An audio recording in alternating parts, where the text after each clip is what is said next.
மனிதர்களாகிய நமக்குத்தான் இந்த மாபெரும் சக்தி இருக்கிறது. என்ன சக்தி என்றால், நினைத்தவுடனே நாம் வேண்டுமென்றே நாம் நம்முடைய இந்த உடல்ல ஹீலிங்கை கொண்டு வரலாம்.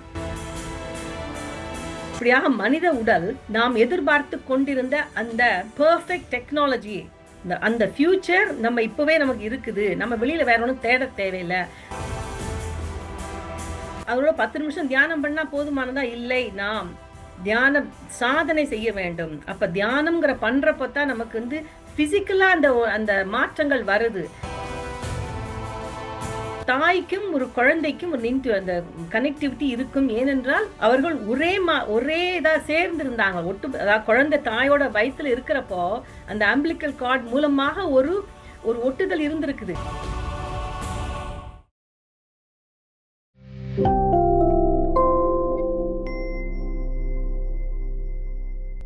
எல்லோருக்கும் பொதுவான இறைவனுக்கும் பிரபஞ்சத்திற்கும் பிதாமக பிரம்மஸ்ரீ பத்ரிஜி அவர்களுக்கும் என் முதற்கண் வணக்கத்தையும் நன்றியையும் தெரிவித்துக் கொண்டு, கடந்த 5 நாட்களாக கிரெக் பிரேடன் எழுதிய பியூர் ஹியூமன் என்ற புத்தகத்திலிருந்து சில தகவல்களை உங்களோடு பகிர்ந்து கொண்டேன்.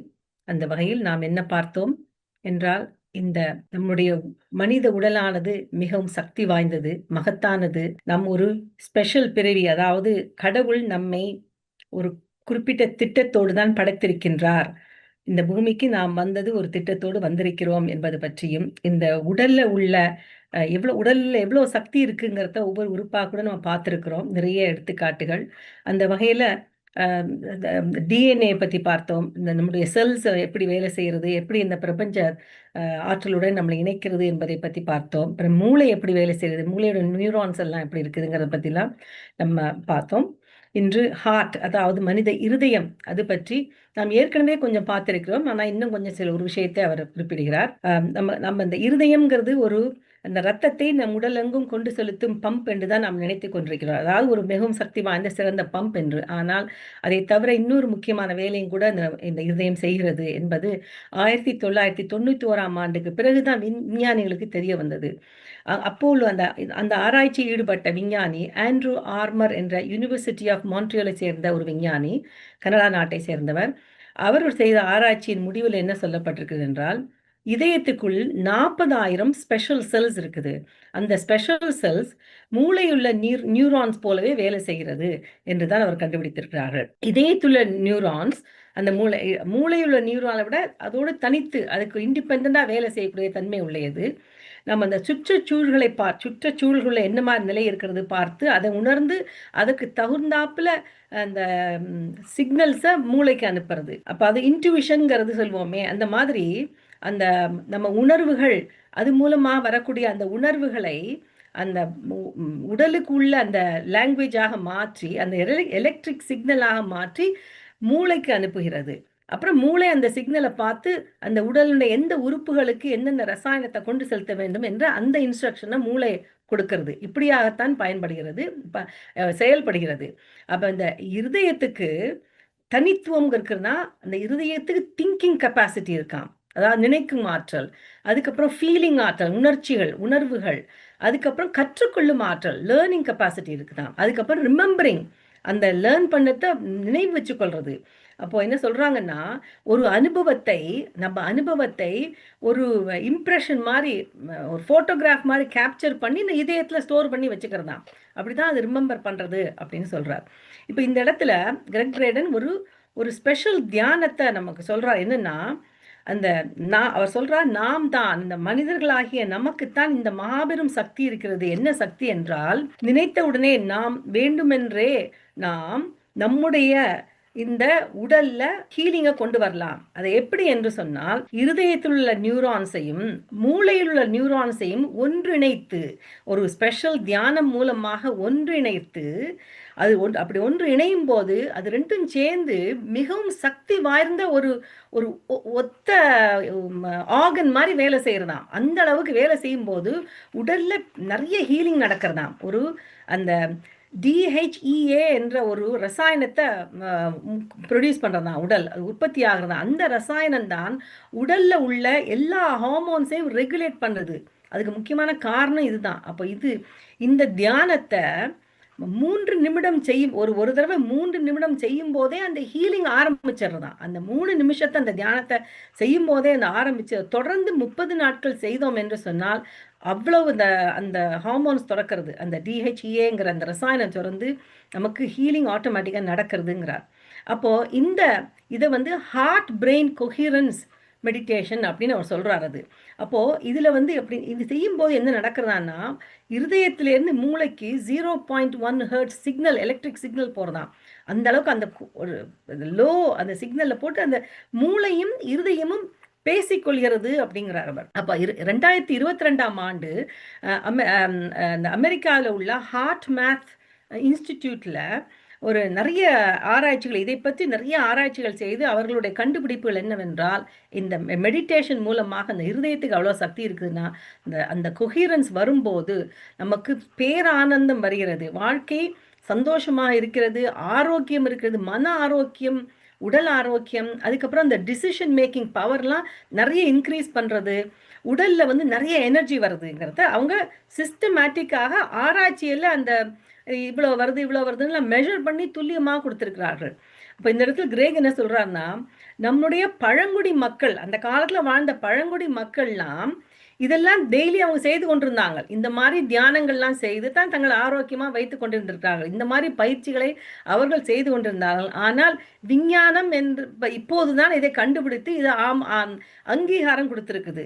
இப்படி பார்க்க போனால் விஞ்ஞானம் இன்னும் எத்தனை புது விஷயங்களை நமக்கு கண்டுபிடிக்கும் என்று சொல்லி அவர் ஒரு கேள்வியை எழுப்புறார். ஒரு விஷயம் என்னன்னா, நம்ம உடல் உறுப்புகளை வந்து தனித்தனியா பார்க்கிறோம் நம்ம. ஏனென்றால் அந்த இப்போ ஒரு ஸ்பெஷலிஸ்ட்னு சொன்னா ஹார்ட் ஸ்பெஷலிஸ்ட் இருக்காங்க, பிரெயின் ஸ்பெஷலிஸ்ட் இருக்காங்க, லங் ஸ்பெஷலிஸ்ட் இருக்காங்க. எல்லாமா சேர்த்து இந்த உடல்ங்கிறது ஒன்றிணைந்து இயங்குறதுங்கிறத அந்த நம்முடைய விஞ்ஞானம் பார்க்க மறுக்கிறது சில சமயங்கள்ல அப்படின்னு அவர் சொல்றார். அப்போ இந்த நம் உடல் உறுப்புகளை எல்லாத்தையும் ஒன்று இணைக்கிறது என்னவென்று சொன்னால், அந்த ஒன்று இணைக்கிற அந்த ஆப்ரேட்டிங் சிஸ்டம் என்று சொல்ல போனால் நம்முடைய கான்சியஸ்னஸ், நம்முடைய விழிப்புணர்வு தான். அதுக்கப்புறம் நம்முடைய செல்ஸ் தான் அந்த டிரான்சிஸ்டர்ஸும் ரிசீவர்ஸும் டிரான்ஸ்மிட்டராகவும் வேலை செய்கிறது, அந்த நம்முடைய பிரபஞ்ச ஆற்றலோடு இணைக்கிறது. இப்படியாக மனித உடல் நாம் எதிர்பார்த்து கொண்டிருந்த அந்த பெர்ஃபெக்ட் டெக்னாலஜி, அந்த ஃபியூச்சர் நம்ம இப்போவே நமக்கு இருக்குது, நம்ம வெளியில் வேற ஒன்றும் தேட தேவையில்லை அப்படிங்கிற மாதிரி சொல்கிறார். அதுக்கப்புறம் இந்த எவ்ரிடே டிவினிட்டி அப்படிங்கிறத பற்றி பார்க்குறார் இந்த அத்தியாயம் தொடங்குறது. அதில் அவர் சொல்றதுன்னா, ஒவ்வொருவருக்கும் எல்லையற்ற சக்தியோடு தான் நாம் இந்த பூமியில் பிறக்கின்றோம். நமக்கு இருக்கிற அந்த சக்தியை எதிர்ப்பதற்கு இந்த பூமியில் ஒரு சக்தியும் இல்லை அப்படின்னு அடிச்சு சொல்றார் அவர். அந்த மாபெரும் சக்தியை எழுப்புவதற்கு வெறும் வாய் சொல்லால எழுப்ப முடியாது, நமக்கு நிறைய ப்ராக்டிஸ் நிறைய வேணும். இப்போ அவர் என்ன சொல்கிறாருன்னா, நம்ம எத்தனை செமினார்ஸ் அட்டன் பண்ணினாலும், எத்தனை ஒர்க் ஷாப்ஸ் அட்டன் பண்ணி அங்கே கற்றுக்கிட்டாலும், அதுக்கப்புறம் நம்ம சத்சங்கங்கள் கேட்டு, நிறைய ஆன்லைன் கோர்சஸ் செய்து, நிறைய இயற்கை இடங்களுக்கெல்லாம் போய் அங்கே உள்ள எனர்ஜியை பற்றி இவ்வளோலாம் செய்தால் கூட, அங்கேருந்து வரக்கூடிய அந்த விஷயங்கள் எல்லாமே நமக்கு இன்ஸ்பயர் பண்றதே ஒழிய அந்த உண்மையை நாம் அறிந்து கொள்ள முடியாது. எப்போது நாம் அந்த உண்மையை அறிந்து கொள்வோம் என்று சொன்னால்,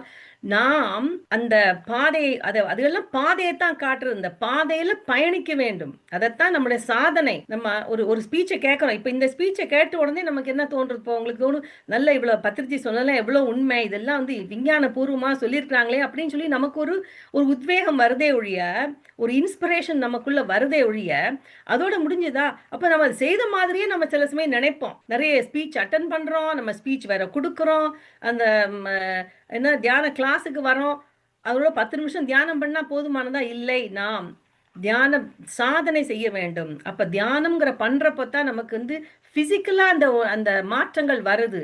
அப்போதுதான் நாம் அந்த உண்மையை அறிந்து கொள்ளலாம் அப்படிங்கறத அவர் சொல்றார். அந்த வார்த்தை நம்ம ஒரு வார்த்தையா தான் நமக்கு தெரியுது, அது நாலேஜ் தான், அது விஸ்டமா மாறுறது, நம்ம அதை நடைமுறைப்படுத்துறது. இப்ப இந்த இடத்துல வந்து சில சமயங்கள்ல ஒரு எடுத்துக்காட்டு மாதிரி நான் பாக்குறேன். சில சமயங்கள்ல நமக்கு வாழ்க்கையில நம்ம நிறைய வேலை இருக்குன்னு வச்சுப்போமே, வீட்டுல வேலை, வெளியில வேலை, ஆபீஸ்ல வேலைலாம் இருக்கிறப்போ மனம் குழப்பமா இருக்கும். எக்கச்சக்கம் வேலை செய்யணுமேங்கிறப்போ அந்த மனம் குழம்பி எதை ஸ்டார்ட் பண்றது, எதை முடிக்கிறதுங்கிற மாதிரிலாம் இருக்கிறப்போ நம்ம ஒரு லிஸ்ட்டை போடுவோம். அந்த லிஸ்ட்டை போட்ட உடனே நமக்கு கொஞ்சம் மனம் அமைதியாயிடும். சில சமயங்கள்ல என்ன நடக்கும்னா, அந்த லிஸ்ட்டை போட்ட உடனே வேலை செய்து விட்ட மாதிரி அந்த ஸ்ட்ரெஸ் குறைஞ்சிரும். ஆனா லிஸ்ட் போட்டோம்னா அந்த வேலை முடிஞ்சுதா, அந்த வேலையை நாம செய்ய வேண்டும் இல்லையா? அதைத்தான் அவர் சொல்றார். நம்ம இதெல்லாம் ஒரு இன்ஸ்பிரேஷனை கொடுக்கறதே ஒழிய, நாம் தியானத்தை நாம் தான் செய்ய வேண்டும்.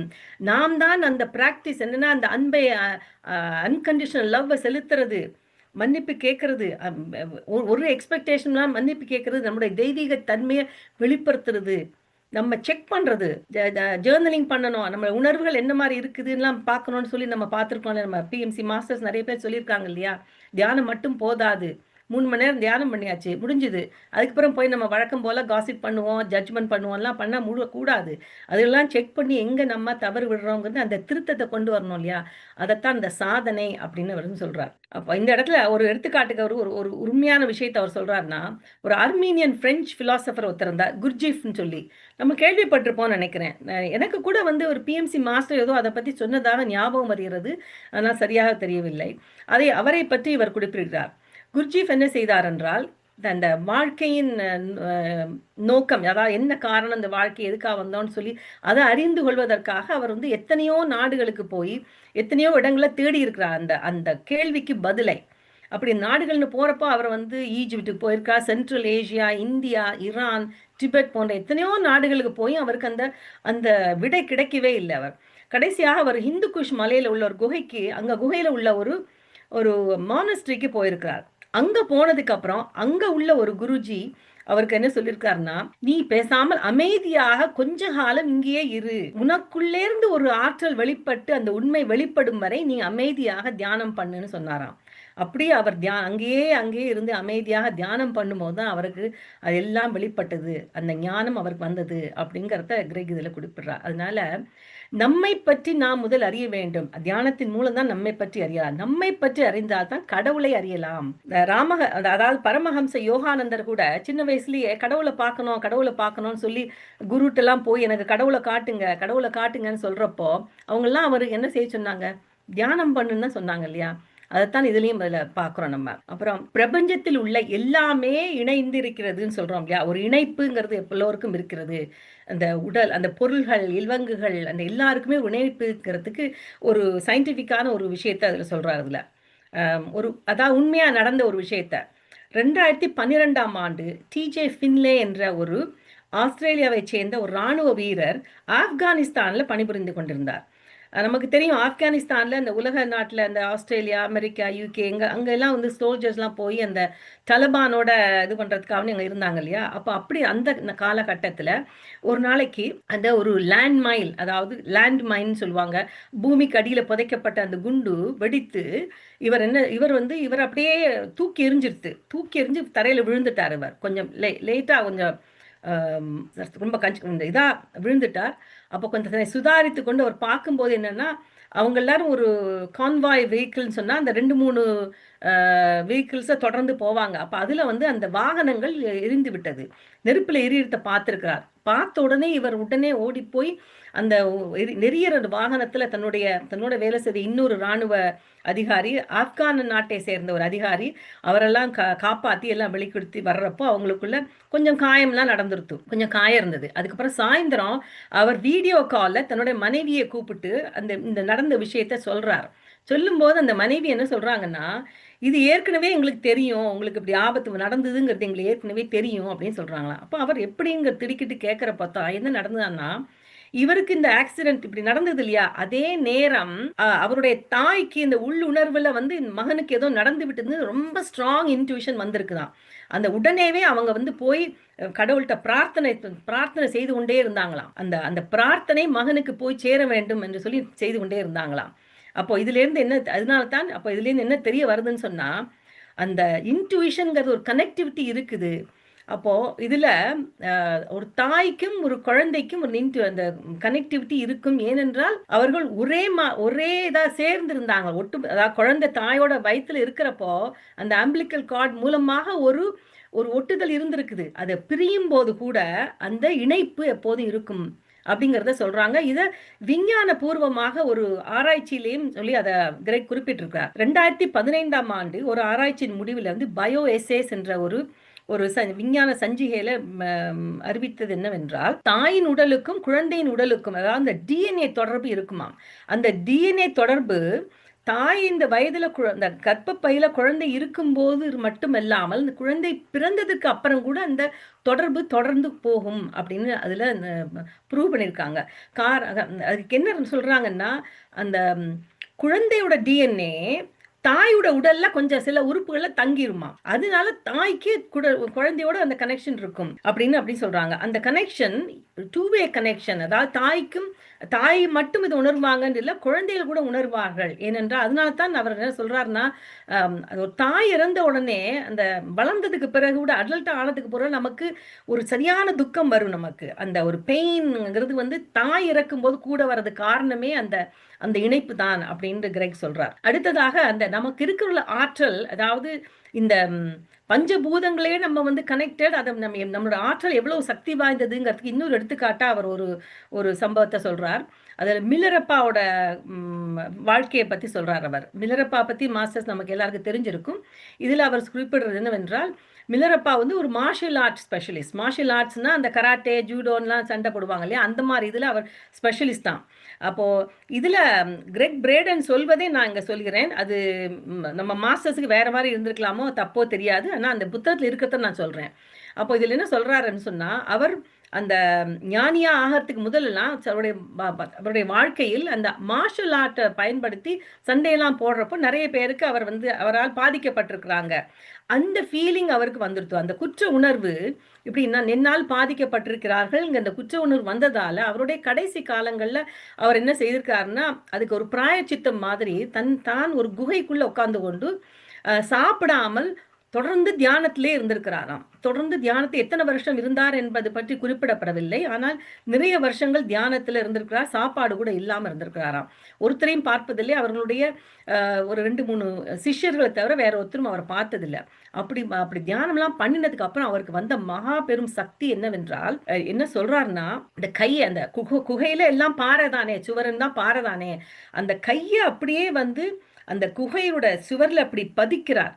அதை ரொம்ப அழுத்துறாருன்னு சொல்லாம இப்படி பழுத்து இப்படி புஷ் பண்றப்போ அந்த கை அப்படியே உள்ள போச்சுதான். எப்படின்னா அந்த அந்த பாறை அப்படியே நெகிழ்ந்து ஒரு பிளாஸ்டிக் திரவம் மாதிரி அப்படியே அந்த கையை உள்ள போக விட்டுதான். அப்படி போன இடங்கள்லாம் அந்த பதிவுகள் அப்படியே இருக்கான். உள்ள ரொம்ப தூரம் போய் அந்த பதிவு சும்மா லேசா மேலிட்டாப்புல பதிவு இல்லை, உள்ள அப்படியே நிறைய போயிருக்குதான். போய் அந்த மாதிரி பதிவுகள் இருக்குதாம். அந்த பாறையில நிறைய இடத்துல செய்திருக்கிறாராம். அந்த 4 பக்கம் உள்ள சுவர், மேல ரூஃப்ல உள்ள சுவர்ல, கீழே தரையில எல்லாம் அவருடைய அந்த கைப்பதிவுகள் இருக்குதாம். அதை பார்த்த அவருடைய சிஷ்யர்கள், அதை பார்த்ததுக்கு அப்புறம் தான் சிஷ்யர்களுக்கு தெரிஞ்சுதான், இப்படி தியானம் பண்றதுனால இவ்வளோ சக்தி வருமா அப்படிங்கிறது ஒரு ஆச்சரியப்பட்டு, அதுக்கப்புறம் அந்த சிஷ்யர்கள் கூட அதை அந்த மாதிரி தியானங்களை பயின்று அவர்களும் அந்த அந்த மாதிரி ஆற்றலை பெற்றிருக்கிறார்கள் என்று இவர் குறிப்பிடுகிறார். இதுலேருந்து இவர் என்ன சொல்ல வர்றார், கிரெக் பிரேடன் என்ன சொல்றாருன்னா, 1998ஆம் ஆண்டு தான் அந்த பில்கிரிமேஜுக்கு போனாராம், டிபெட்டுக்கு. அந்த இடத்துல போகும்போது அந்த குகைக்குள்ள போய் அந்த அந்த அவருடைய அந்த கைப்பதிவை பார்த்தேன். அதில் நான் என்னுடைய கையை அப்படி பதித்து பார்க்கும்போது அவரோடு நான் இணைவதே நான் உணர்ந்தேன் அப்படின்னு அந்த புத்தகம் சொல்லியிருக்கார். ஏன்னா அந்த அந்த கனெக்ஷனை அவர் ஃபீல் பண்ணினாராம். அந்த கையை அந்த பதிவில் அவர் கையை அப்படி வச்சிருக்கிறப்போ. இதில் இன்னொரு ஒரு கான்செப்ட் அவர் கொண்டு வராருன்னா, சொல்றாருன்னா, ஒருத்தர் ஒரு சாதனையை செய்வதை நாம் பார்க்கும்போது தான் நமக்கு இன்னும் கூட உத்வேகம் வருதான், நம்மாலும் செய்ய முடியும் சொல்லி. யாரோ ஒருத்தர் செய்தார்ந்து யாரோ சொல்றாங்கன்னு கேள்விப்படுறப்போ நமக்கு அது உண்மைன்னு தெரிஞ்சா கூட, நாம் நேரில் பார்க்கும்போது நமக்கு தெரிந்தவர்கள் இதை அந்த சாதனையை செய்திருக்கிறார்கள், இந்த சக்தியை பெற்றிருக்கிறார்கள்னு பார்க்குறப்போ நமக்கு இன்னும் கொஞ்சம் கூட உத்வேகம் வருது இல்லையா. இது நம்மளும் செய்யலாங்கிற ஒரு நம்பிக்கை, திடமான ஒரு நம்பிக்கை வருது இல்லையா. அந்த நம்பிக்கை வந்து அதுக்கு தான் இந்த இடத்துல அதான் நான் யோசிக்கிறேன்னா, பத்ரிஜி ஏன் வந்து திரும்ப திரும்ப உங்களோட எக்ஸ்பீரியன்ஸஸ் சொல்லுங்க எல்லாருக்கும்னு சொல்றாரு இல்லையா. காரணம் என்னன்னா, நம்மளோட எக்ஸ்பீரியன்ஸை எனக்கு வந்து எக்ஸ்பீரியன்ஸை நான் நேராக இப்போ ஒருத்தருக்கு சொன்னேன்னா தான் என்னை தெரிந்தவர்கள், எனக்கு ஏற்கனவே தெரிஞ்சவர்களுக்கு தெரியும் இவங்க சொல்றது உண்மைதான், இப்படி நடக்கிறதான்னு சொல்லி. ஏன்னா யாருக்கோ நடந்ததுன்னு நான் சொன்னேன்னு சொன்னா அதுக்கு அவ்வளோ வெயிட் இல்லை அந்த இன்ஃபர்மேஷனுக்கு இல்லையா. அதைத்தான் அவர் வந்து பத்ரிஜி அதனால தான் அந்த எக்ஸ்பீரியன்ஸை சொல்லுங்கன்னு நம்மள்ட்ட எப்போதும் கேட்டுக்கொள்றார் அப்படிங்கிற மாதிரி எனக்கு தோணித்து. இந்த இடத்துல கிரெக் வந்து இந்த கான்செப்டை இன்னும் ப்ரூவ் பண்றதுக்கு சில அத்தாட்சிகளை கொடுக்கிறார். ஓட்டப்பந்தயம், அதாவது ஒரு மைல் டிஸ்டன்ஸை 4 நிமிஷத்துல ஒருத்தர் ஓடினார்னு சொல்லி ஒரு ரெக்கார்ட் வந்தது 1863ஆம் ஆண்டு. வில்லியம் லேங் என்ற ஒரு பிரிட்டிஷ் ரன்னர் வந்து அதை சாதிச்சிருக்கார்.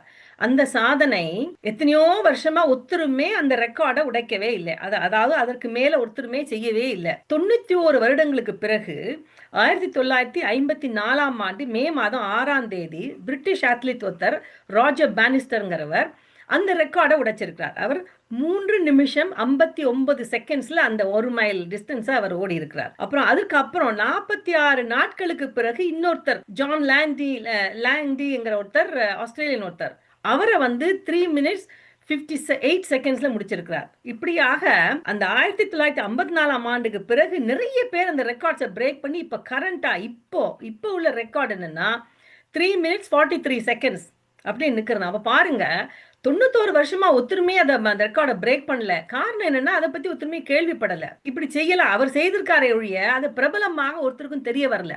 அப்படி தெரிய வந்ததுக்கு அப்புறம் நாமும் செய்யலாமே, நமக்கும் இந்த சக்தி இருக்கும் தானே, அவர் செய்தா நாமும் செய்ய முடியுமா தாங்கிற உத்வேகம் செய்யறதாங்கிறத இவர் ப்ரூவ் பண்றாரு இதுல.